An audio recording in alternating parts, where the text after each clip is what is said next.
বিসমিল্লাহির রহমানির রহিম। আসসালামু আলাইকুম। আমি আপনাদের সামনে কুরআন ও সুন্নাহর আলোকে মুমিনদের আমল নিয়ে কিছু কথা বলবো।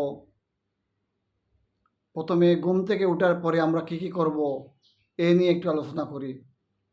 আলহামদুলিল্লাহ, সমস্ত প্রশংসা আল্লাহর জন্য। আল্লাহর হুকুমে আমরা যখন ঘুম থেকে জাগ্রত হই, তখন একজন মুমিন হিসাবে আমরা কি করতে হবে আমরা সবাই জেনে রাখা খুবই জরুরি। এ নিয়ে হাদিসে বিভিন্ন নির্দেশনা রয়েছে। আমরা প্রতিটি আমল আদায় করবো ইনশাল্লাহ। আমাদের প্রতিটি দিন হোক বরকতময় ও কল্যাণময়।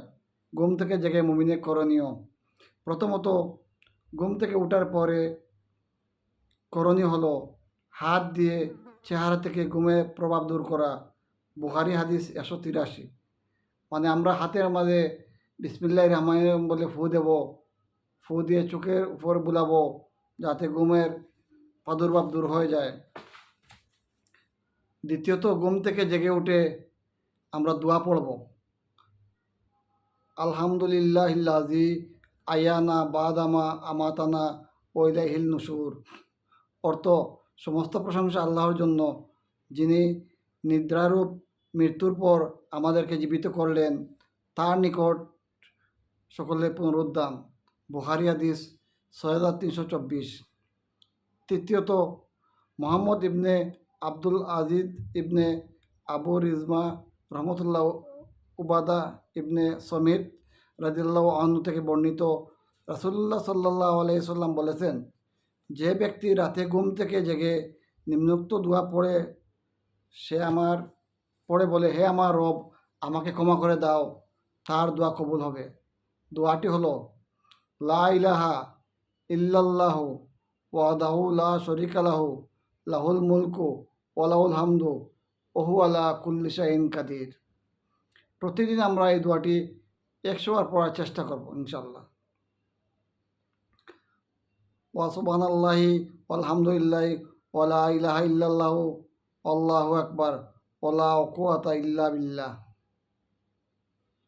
অর্থ, আল্লাহ ছাড়া কোনো ইলাহ নেই, তিনি এক, তার কোনো শরিক নেই, তারই সার্বভৌমত্ব, তারই সব তারিফ, তিনি সব কিছুর উপর ক্ষমতাবান। আল্লাহ সব ত্রুটি থেকে পবিত্র, আল্লাহ সমস্ত প্রশংসা, আর নেই কোনো ইলাহ আল্লাহ ছাড়া। আল্লাহ মহান, নেই কোনো গতি আর না কোনো শক্তি আল্লাহ ছাড়া। তিরমিজি 3414। অথবা বলবেন, আল্লাহ মাগফিরলি। চতুর্থত, আকাশের দিকে তাকিয়ে সূরা আলী ইমরানের শেষ 10 আয়াত পড়বেন। মুসলিম হাদিস 633।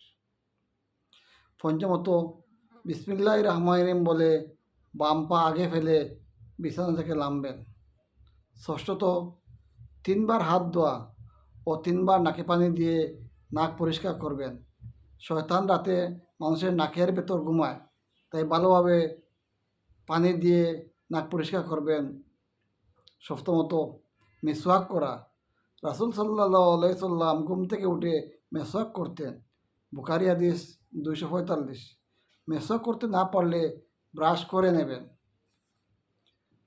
অষ্টমত, অজু করে পবিত্রতা অর্জন করে নেবেন, আর গোসল জরুরি হলে গোসল করে পবিত্র হয়ে যাবেন। নবমত, সম্ভব হলে শেষ রাতে উঠে তাহাজ্জুদ সালাত আদায় করবেন। শেষ রাত আল্লাহর কাছে তওবা করার সর্বোত্তম সময়। আল্লাহ তাআলা জান্নাতবাসীদের সম্পর্কে পবিত্র কোরআনে ইরশাদ করেন, তারা শেষ রাতে ক্ষমা প্রার্থনা করে। সূরা যারিয়াত আয়াত 18।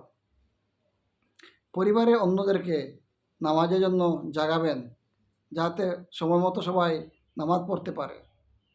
11তম, জামাতের সাথে ফজরের নামাজ আদায় করবেন। জামাতের সাথে ফজরের নামাজ সহ প্রতি ওয়াক্ত নামাজ যাতে জামাতের সাথে আদায় করা যায় সেদিকে খেয়াল রাখবেন। এরপরে নিজের কাজে বা বিশ্রামে কিংবা নাস্তা ইত্যাদিতে মনোনিবেশ করবেন। তাই আমরা ঘুম থেকে উঠে আল্লাহর বিধান মতো, নবীর সুন্নত মতো চলার চেষ্টা করবো ইনশাল্লাহ। আমরা যদি প্রথমে না পারি, আস্তে আস্তে চেষ্টা করব একসময় ইনশাল্লাহ সব আমরা পারবো। আল্লাহ আমাদেরকে তার হুকুম মতো চলার ও সুন্নত আদায় করার তৌফিক দান করুক। আমিন।